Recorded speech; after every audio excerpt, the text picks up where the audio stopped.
这次 GQ 杂志物料很多，图片对于女儿们来说尺度有些大，所以这次只盘点糖点总结。这么小的床，哪怕是要伸手关台灯，俊子都要睡在床的右边，这是本能的反应。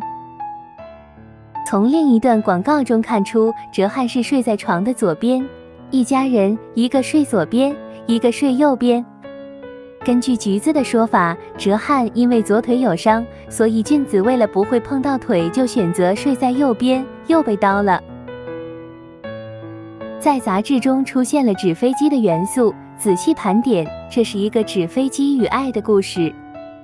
俊子和哲瀚在众多品牌物料拍摄中都出现了放飞和接收纸飞机的元素。俊哲二人都收到了来自对方送出的纸飞机，接收到了彼此的爱。这次 GQ 杂志关于身体部位的特写拍摄，给了橘子很多叠图的素材。这背部轮廓不是日照金山的背影，这手也不是日照金山照片中照相的手，尤其是这耳朵上的痣，真是三生石，天生一对，天造地设。橘子不像梦女迷恋肉体，哈哈，但是还是想发现某种痕迹。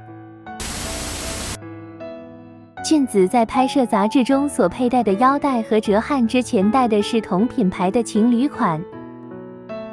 在拍摄杂志的视频中，哈哈哈，满屏的白色老头衫，很守妇德的俊子。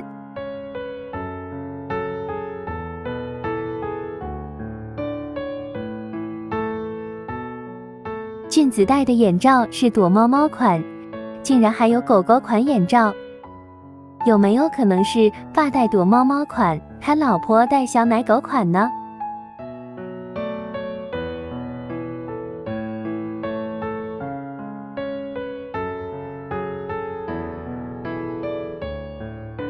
笑死！买完 GQ 杂志去做网店答题，让蘑菇立马心梗去世，全都是俊哲元素。